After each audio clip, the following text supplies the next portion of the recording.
imam itu sunatnya muter tuh ada dua, ada yang 90 derajat, ada yang 180 derajat. Dua-duanya diajarkan oleh Nabi. Imam Ghazali di dalam kitab Bidayatul Hidayah muternya 180 derajat. Jadi imam ngadepin makmum. Tapi mayoritas ulama 90 derajat. Jadi imam ngadep sono. Kalau kita apa itu ya? Utara selatan. Utara. Pundak kanannya ngadep makmum. Jadi ngadep sini. Kalau kiblatnya sono kan. Ngadep sini. Pas habis istighfar 3 kali. Buat apa imam tuh ngadep? Nolongin makmum. Sebab makmum makruh sila apalagi pergi kalau imamnya masih kakinya tasahud akhir. Kalau imamnya masih tasahud akhir, masih begitu aja, kita sila aja nggak boleh, dibenci Nabi sila. Apalagi pergi mah begitu. Ntar dulu mananya imam tuh, lo makmum jangan pergi, kan kejem banget tuh. Kalau masih tasahud akhir, maka dengan kita muter begini maknanya, wahai makmum, kalau kamu mau pergi silahkan, barangkali kamu ada hajat, kalau kau mau ikut wiridan lebih bagus, tapi tanpa ngomong, kasih isyarat. Itu namanya muter 90 atau 180. Kayaknya kalau belakangan ini Imam Ghazali yang diajarkan itu lebih bagus yang 180 derajat. Kalau imam ngadepin makmum, tuh makmum mau pergi juga nggak enak dia. Waduh, mana Pak Imam ngadep lagi, kudu kelar ini begitu. Biarin, kudu dilatih tuh makmum begitu. Nggak apa-apa, artinya ada yang miring, ada yang ngadep, jangan salahin. Ada tuntunan dan ajarannya. Kemudian si imam baca la ilaha illallah wahdahu la syarikalah. Berapa? Maghrib, subuh 10.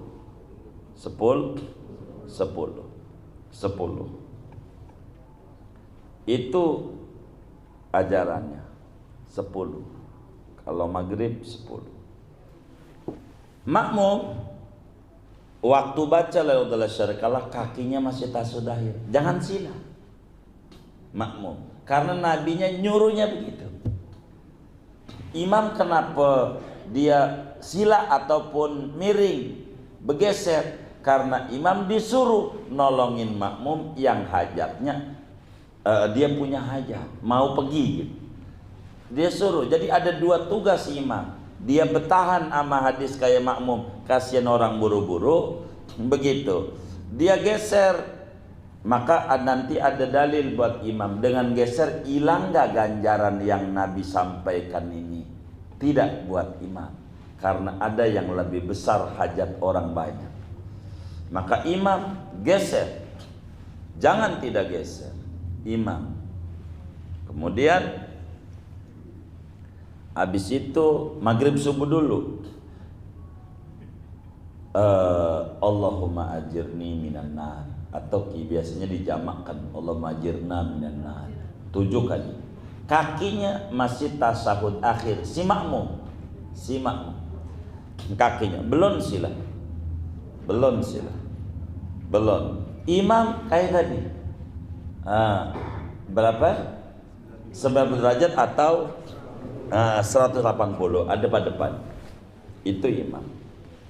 Habis itu selesai Allah majirni minan nar atau ajirni minan nar, baru makmum mau silahkan, mau ini silahkan, karena sudah tidak ada ketentuan ajaran. Begitu makmum. Maka ini tata aturan. La ilaha illallah syarikalah adanya maghrib dan subuh. Ada satu riwayat satu ama asar, zuhur nggak ada, isya nggak ada, nggak ada. Begitu. Jadi nggak perlu. Jadi tapi bukan berarti kalau dibaca nggak boleh, ya boleh aja. Kan nyanyi Indonesia Raya aja boleh habis sholat, boleh nggak? Boleh, udah salam, kan begitu, terserah dia. Begitu. Tapi ini kan zikir. Tapi tata aturannya maghrib subuh aja. Maghrib subuh aja. Sama Allah majini benar, maghrib sama subuh aja. Begitu. Jadi kalau di dalam maghrib subuh habis istighfar, Allah minta salam langsung. Begitu. Allahumma antas salam. Tataknya begitu.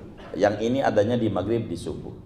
Begitu. Allah majini benar. Asar enggak ada juga riwayatnya. Tapi Allah la ilaha illallah syarikalah, asar ada. Asar ada. Gitu. Ada riwayat itu. Imamul Haddad bahkan ngajarin habis asar 10 dan enggak gitu. Itu ada itu riwayat itu di dalam Risalah Mawana ditulis oleh beliau.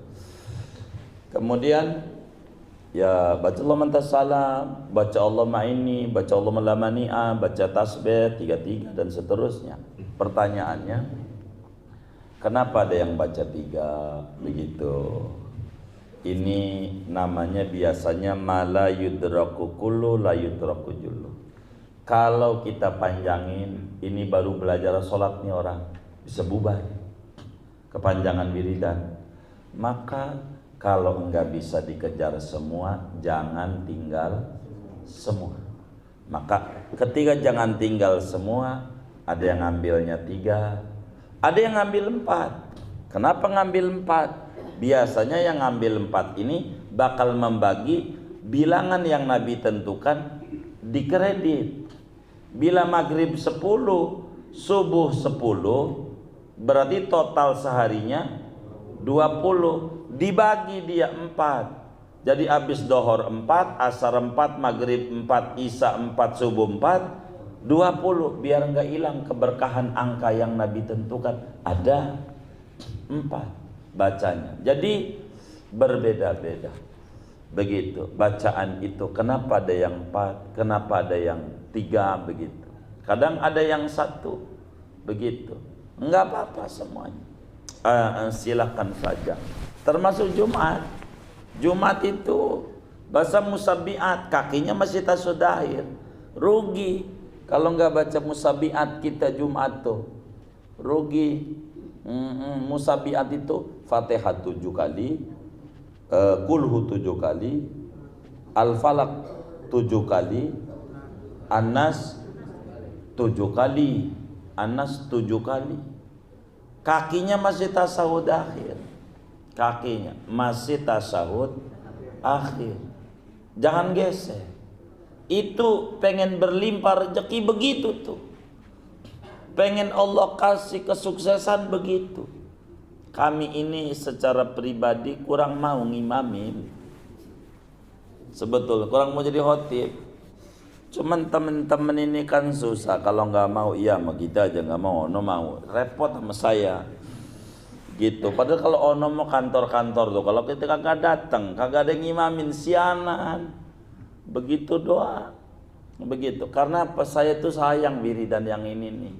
Kalau ngimamin kita baca ini nih, diprotes sama orang. Begitu. Pada ini ajaran Nabi. Jadi saya biasanya kalau ngimamin, ya kita nanya-nanya. Ini biasa umum baca musabbihat, ngebaca-baca.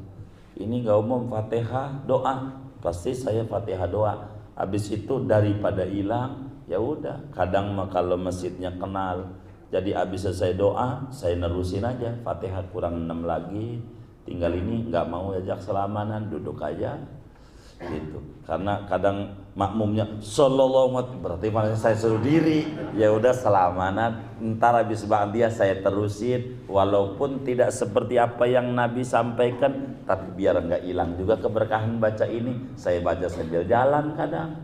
Fatihah 7. Mungkin ini juga bisa dijalani oleh saudara yang repot. Sambil jalan aja jangan sampai hilang. Fatihah 7. Apalagi Kulhu 7, Falak 7, An-Nas 7. Tuh kalau Allah jaga, kata Nabi, dari minggu itu sampai minggu depan. Baca begitu. Maka kami nggak mau Jumat ditinggalin, rugi nih. bakal kena positif ini. Begitu. Jadi saya kerjain terus. Gitu. Dan secara jujur gitu, pribadi kami kurang mau nih, khususnya kami, bukan juga menyuruh saudara jangan jadi roti, bukan juga begitu. Ini mah amalia kami itu kurang mau. Kami tuh kurang mau. Kalau boleh enggak gitu. Sebetulnya apa? Karena di kota besar ini susah kita. Wiridan lama-lama itu ya, kasihan juga mereka begitu. Jadi sebetulnya sayangnya sayang wiridan ini, sayang banget, sayang. Oh masya Allah, ganjarannya dikasih ganjaran sebanyak orang yang beriman kepada Allah sejak Nabi Adam. Berapa tuh orang? Sebanyak itu, lumayan ganjaran besar. Begitu Jumat tuh, Jumat, begitu Jumat. Makanya kadang kami mohon maaf. Artinya ini menjadi kendala. Jarang kalau Jumat itu di baris pertama, jarang. Padahal Nabi suruh juga baris pertama. Kalau kedapat baris pertama di pinggiran. Biar ini ngejar yang 7, begitu maksudnya saya. Saya lebih banyak menjaga ini nih, jangan sampai enggak gitu. Tapi kalau masjidnya ada rame-rame, oh iya baik. Itu jadikan enak. Namanya kalau seirama kan nggak jadi ribut begitu. Silakan. Ada. Kami orangnya fleksibel. Kalau kata ini Fatihah doa ya baik. Begitu. Jangan sampai gara-gara sunat kita ribut. Begitu aja kami orangnya. Begitu kerjaannya. Tapi penting baca Fatihah 7, apalagi tuh Al-Ikhlas 7, Al-Falaq 7, Anas 7. Pada sholat Jumat kakinya masih tasodahir. Habis itu ditutup tuh Allahumma ya Ghani ya Hamid 4 kali minimal. Sampai 70 ajarannya. Dilihat aja waktu kita. Pokoknya Allahumma ya Ghani ya Hamid ya Mubdi ya Mu'id ya Rahim ya Wadud. Aghnina bihalalikan haramik wa bi ta'atikan ma'asyatik wa bi fadlika amman siwa. Begitu. Begitu. Baca itu. Begitu 4 minimal. Jangan 3 ini, 4. Udah pulang minimal begitu. Begitu. Itu diantara ajaran. Jadi ada yang baca la ilaha syarikalah 4, 10. Memang ada banyak tuntunan. Banyak tuntunan. Besar. Ganjaran membaca itu besar. Paling banyak 100. Jadi kalau waktunya antum luas, habis sholat 20 la ilaha syarikalah. Tapi kalau ngimamin jangan, makmumnya bubar. Begitu. Jadi paling banyak 10 aja kalau ngimamin. Begitu. Kalau ngimamin, ini ada beberapa ajaran, torekat-torekatnya ada, tuntunannya, kurang lebih begitu. Baik, baik. Doa habis sholat nih kami bukukan. Doa habis sholat nih kami bukukan tuntunan zikir dan doa ba'da sholat. Kami bukan bukunya ada. Begitu, sama teman-teman kami tuh banyak itu yang megang. Jadi doa habis sholat duhur apa, doa habis sholat asar apa, doa habis sholat maghrib apa, ini ada semuanya. Biar jangan sampai kondangan pakai batik, kondangan ke masjid pakai batik, ke masjid. Begitu, waktu ngaji pakai batik, gitu. Waktu takziah pakai batik, batik mulu. Kata teman kita, emang begitu? Ya kagak lah. Ada. Masa sih saya dengar di masjid dohor doanya itu, asar doanya itu lagi. Itu mah pakai batik mulu kemana-mana. Emang nggak ada dohor apa doanya, asar apa? Oh ada. Kalau begitu tolong dong tulisin waktu itu. Kami tulisin tuh. Penyebabnya begitu, ada kawan kita mau ngimamin, biar doanya jangan dohor batik, asar batik, maghrib batik, itu mulu. Ampe nanya dia pas udah ngimamin, itu kalau 7 bulan di kampung doa arwah, orang mati doa arwah juga, sunatan doa arwah. Ini batik mulu, pakainya kemana-mana. Emang kagak ada pakaian-pakaian yang lain? Ya ada doanya, kami tulis juga itu. Begitu kami bagikan itu sama masyarakat. Bagaimana orang ini 7 bulan doanya begini, yang munasabah doa. Jangan sampai 7 bulan Allahumma warhamhu. Lah ini enggak cocok ya. Diatur. Kami berikan itu kepada masyarakat itu berdasarkan apa yang mereka minta itu. Ini kalau Anda 4 bulanan, ini kalau 7 bulanan, ini kalau lahiran, ini kalau akikah, ini kalau hitanan, ini kalau lulus ujian sekolah, ini kalau selamatan rumah, doanya begini, ini kalau haji doanya begini. Jadi munasabah. Islam itu kan mengatur tata doa. Enggak kemudian 7 bulan doa arwah, lahiran doa arwah, khitanan doa arwah, ulang tahun doa arwah, ulang tahun doa arwah juga, pindah rumah doa arwah. Begitu. Ini takziah pakai batik, takziah, sholat pakai batik, begitu. Apalagi itu tadi, oh undangan ya pakai batik. Hari jangan itu aja. Islam ini kaya dengan doa, kaya. Bukan juga kemudian kita ini menghina orang, Allah maghfirah, bukan. Jadi ada penyebabnya. Orang doa itu ditata dan diatur dalam Islam. Itu kami berikan itu ya, sebetulnya tidak ada kami nulis buku mau kami, kecuali satu yang mau kami, buku namanya Ad-Durusul Fiqhiyah allati la yasa'ul muslim jahduha, gitu. Kajian-kajian fikih yang muslim wajib tahu.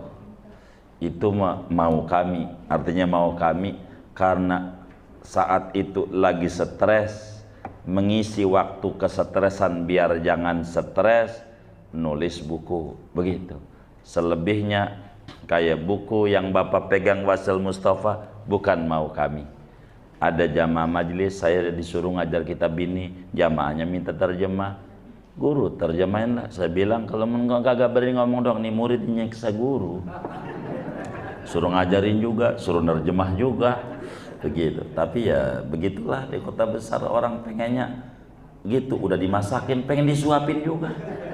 Itulah kenapa banyak buku-buku itu terjemah. Itu bukan mau kami, diminta oleh jamaah karena minta ngaji beda. Tapi ada satu buku dan kayaknya kalau itu masih berbahasa Arab, tebal fikih, tebal, Durusul Fiqhiyah, tebal sekali. Kalau kita mau haji, umroh, ngikutin tuntunan itu di Baqi